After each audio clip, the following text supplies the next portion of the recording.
Selamat datang saudara-saudari. Hari ini kita mau mendengar Roma babak ke-7. Kita mau memahami lebih mendalam ayat-ayat Tuhan. Okey, ini ada contoh hukum perkahwinan. Sebagai contoh, saudara-saudara aku, tentu kamu faham akan apa yang hendak aku katakan, kerana kamu semua memahami hukum. Seseorang berada di bawah kekuasaan hukum hanya selama dia masih hidup. Seorang wanita yang bersuami umpamanya terikat oleh hukum kepada suaminya hanya selama suaminya masih hidup. Tetapi jika suaminya meninggal, wanita itu bebas daripada hukum yang mengikatnya kepada suaminya. Jika wanita itu hidup dengan lelaki lain semasa suaminya masih hidup, wanita itu dikatakan berzina. Tetapi jika suaminya meninggal, dari segi hukum, wanita itu sudah bebas. Jika dia berkahwin dengan lelaki lain, dia tidak berzina. Saudara-saudara aku, begitu juga halnya dengan kamu. Dari segi Taurat, kamu sudah mati, kerana kamu sebahagian daripada tubuh Kristus. Kamu sekarang menjadi milik Kristus yang sudah dibangkitkan daripada kematian, supaya kita menjadi berguna bagi Allah dalam kehidupan kita. Dahulu kita hidup menurut tabiat manusia, dan pelbagai keinginan yang berdosa timbul dalam diri kita kerana adanya Taurat. Hal itu menyebabkan kita melakukan perkara-perkara yang mengakibatkan kematian. Tetapi sekarang kita bebas daripada kuasa Taurat, kerana kita sudah mati terhadap Taurat yang dahulu menguasai kita. Kita tidak lagi mengabdikan diri dengan cara lama menurut hukum yang tertulis. Tetapi sekarang kita mengabdikan diri menurut cara baru yang ditunjukkan oleh Roh Allah. Ya, Roh Allah sangat penting dalam hidup kita. Taurat dan dosa, ayat 7. Jika demikian, apakah yang dapat kita katakan? Adakah Taurat itu jahat? Tentu tidak. Tetapi Tauratlah yang menyebabkan aku tahu aku berdosa. Jika Taurat tidak mengatakan jangan tamak akan harta orang, aku tidak tahu akan ketamakan.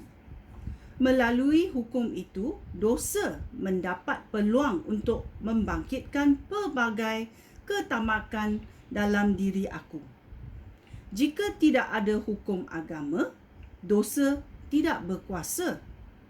Dahulu aku hidup tanpa hukum agama.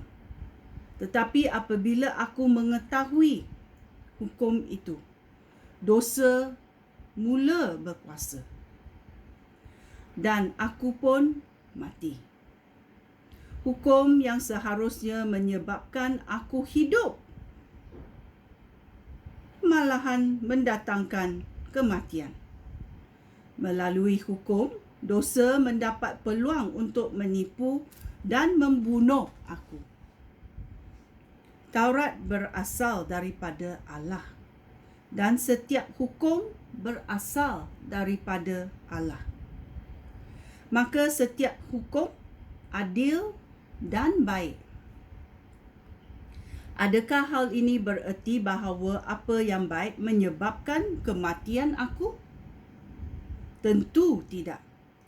Dosalah yang menyebabkan kematian aku. Dengan menggunakan yang baik, Dosa menyebabkan kematian aku, supaya nyatalah sifat-sifat dosa. Melalui hukum, terbuktilah betapa jahatnya dosa. Saya ulang ayat ke-12. Taurat berasal daripada Allah, dan setiap hukum berasal daripada Allah. Maka setiap hukum itu adil dan baik. Adakah hal ini bererti bahawa apa yang baik menyebabkan kematian aku? Tentu tidak. Dosalah yang menyebabkan kematian aku. Dengan menggunakan yang baik, dosa menyebabkan kematian aku, supaya nyatalah sifat-sifat dosa. Melalui hukum, terbuktilah betapa jahatnya dosa. Pertentangan dalam diri manusia. Ayat 14. Kita tahu bahawa Taurat berasal daripada Roh Allah. Tetapi aku ini hanya manusia yang dijual sebagai hamba kepada dosa. Aku tidak memahami perbuatan aku sendiri. Perkara-perkara yang ingin aku lakukan, tidak aku lakukan. Tetapi perkara-perkara yang aku benci, itulah yang aku lakukan. Apabila aku melakukan perkara-perkara yang bertentangan dengan keinginan aku, hal itu bererti aku mengakui bahawa Taurat itu baik. Oleh itu, sebenarnya bukan aku yang melakukan perkara-perkara itu, tetapi dosa yang menguasai diri aku. Aku tahu bahawa tidak ada sesuatu pun yang baik dalam diri aku, ataupun dalam tabiat aku sebagai manusia. Hal itu demikian kerana walaupun ada pada aku keinginan untuk berbuat baik, tetapi aku tidak melakukannya. Aku tidak melakukan perkara baik yang ingin aku lakukan.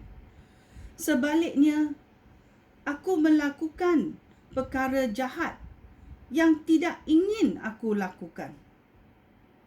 Jika aku melakukan perkara-perkara yang tidak ingin aku lakukan, hal ini bererti bukan aku yang melakukannya, melainkan dosa yang menguasai diri aku. Ya, dosa itu sangat jahat. Oleh itu, aku mendapati hukum ini berlaku. Apabila aku mahu melakukan yang baik, yang jahat sahaja menjadi pilihan aku.